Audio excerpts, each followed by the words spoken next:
meticulously lining up the Commodore's paperweights, a nervous tick. "You're acting base commander now, Pip. What do we do about this infernal shrill noise? It sounds like a dying banshee trapped in a tin can." Before Plimpton could even begin to process this new wave of responsibility, before he could consult any of his mental manuals, a grizzled, unkempt head popped into the doorway, a cigar clamped firmly between its teeth. It was Sergeant Rocky Ridgeback, Finn's tough-as-nails veteran crewman, a man whose natural habitat was a machine gun turret, not an office, but whose loyalty to Finn was absolute. "Yeah, Chief, they're saying the what? The sinks are still plugged up, and the petty officers are well. What do you want from me? A get-well card. I'm not a concierge for plumbing complaints. I'm a combat specialist, not a glorified janitor." Finn, attempting to mimic Bumble's air of exasperated authority, barked into the phone, his voice a surprising imitation of the Commodore's growl. "Hold it! Chief, hold it! Can't you see I'm on the phone? Engaging in top-secret strategic communications for the welfare of the entire Allied effort? Yeah, I know, Skipper, but He paused, his eyes widening as Rocky presented him with something. "Well, what do you got there, Rocky? Is it some new experimental munition? Another piece of Japanese intelligence? A secret weapon? For winning the war, perhaps?"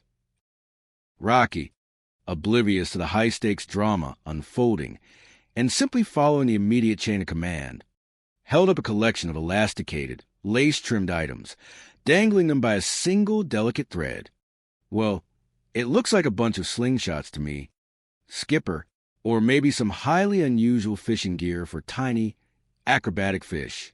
I thought, we'll run out of ammo faster than we thought with these. They don't look very robust." He paused, squinting through the gloom of the office. "Oh, wait, those are the garter belts, aren't they? For the nurses, like Lieutenant Quickstep was fussing about earlier. The critical, morale-boosting hosiery stabilizers, I believe he called them." Finn, suddenly remembering Bumble's initial ridiculous rant and the very genesis of this nightmare, slapped his forehead with an audible thwack. "Good news, sir. Excellent news. We found the garter belts, that elusive, critically important strategic resource. Victory is ours on the undergarment front. Oh, I'm sorry. Chief, I'm sorry. I got my wires crossed. Hold on. Lieutenant Quickstep. Yeah, we found those items. Yes, I'll have them sent them right away. Top priority. Immediate delivery. Yes. Ma'am, you're welcome. You're welcome."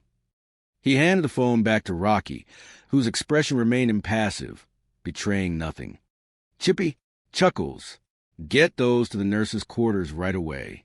And, Chief, have you thought about—" The phone started ringing again before he could finish, a discordant, maddening interruption to his flow. "Get the phone, will you? Chippy, get the phone. This place is a madhouse of communications. It's a sonic assault." Plimpton, meanwhile, was already tangled in a veritable spiderweb of administrative calls, sweat beading profusely on his upper lip, running into his eyes. He held 3 different receivers to various parts of his head, looking like a desperate octopus struggling to manage multiple, unruly limbs. "Executive Officer Plimpton here. What is it?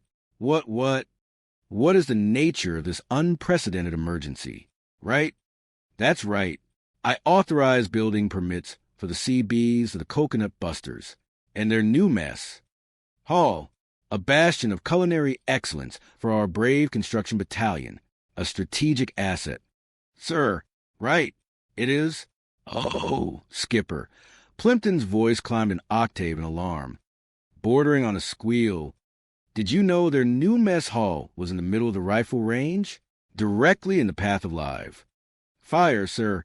It's a tragic planning oversight, a lethal architectural decision. We are feeding our men directly into enemy fire." He nearly dropped all 3 phones, his hands shaking. No. Hello? Is anyone listening? Is there a single rational mind still functioning on this entire? Island? Well, tell the coconut busters to keep their heads down during meal times and perhaps wear extra thick helmets.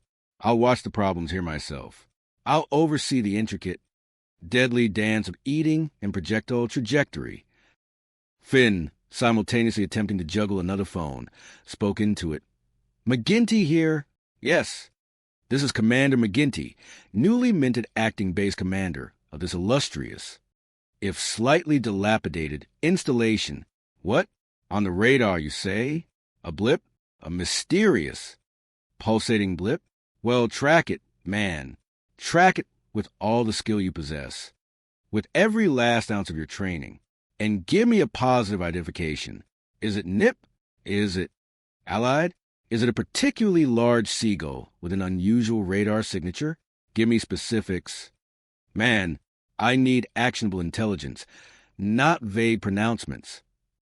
At that moment, Doodle Higgins, McGinty's eternally cheerful and somewhat rotund torpedo man, wandered into the office like a lost, happy puppy, carrying a half-eaten coconut and a wide, innocent grin, completely oblivious to the rapidly deteriorating state of executive sanity around him.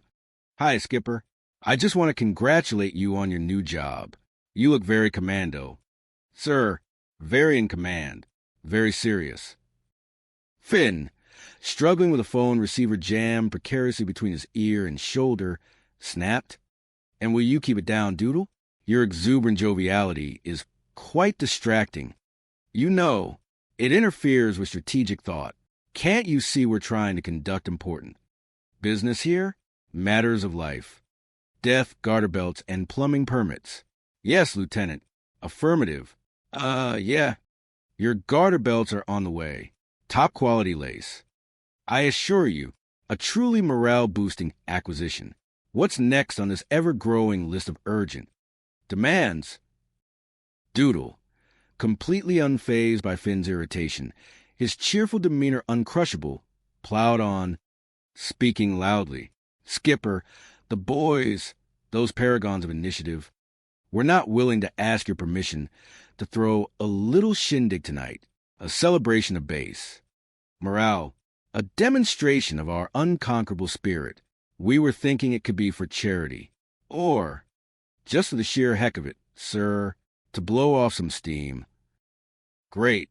That's what we need around here, is a little action. Finn boomed into the phone, his face lighting up with genuine enthusiasm. A rare moment of pure delight amidst the administrative nightmare. Action, morale, positive engagement. A vigorous display of military esprit de corps. Tell them to go for it. I knew you'd say that, Skip. Doodle beamed, his eyes wide with boundless, unshakable optimism. And we can rake in a pile of dough for the orphans of, wherever, because, you nincompoop. Plimpton shrieked, his already fragile nerves fraying under the strain, reaching his breaking point, his eyes darting wildly, almost independently. Can't you see we're busy? We are on the verge of administrative collapse, the fate of the entire. Base hangs by a thread. Shove off, shove off. Will you, boy? Clear the room before you incur the wrath of the entire high command. Not to mention a seriously disgruntled Admiral Jawbreaker. Yeah, you're the skipper. McGinty, but I'm the executive officer. Get out, out, out, out. Plimpton pointed a trembling finger at Doodle, then at the door, then at an imaginary spot somewhere far, far away, perhaps another, less chaotic, dimension. And we got your okay, Skip? Doodle asked, already halfway out the door, his cheerful voice echoing back, fading slightly as he retreated. Finn, still beaming, yelled, As far as I'm concerned, you tell those boys. Full speed ahead. A full-on celebration of military might and convivial spirit. A party of unparalleled joyous abandon. That's an order, Doodle. Make it epic. Make it legendary. Thank a million. Skip. To the moon. Doodle chirped, before vanishing as quickly as he appeared, leaving behind only the lingering scent of coconut and a faint echo of his boundless optimism. Finn sighed, rubbing his temples with the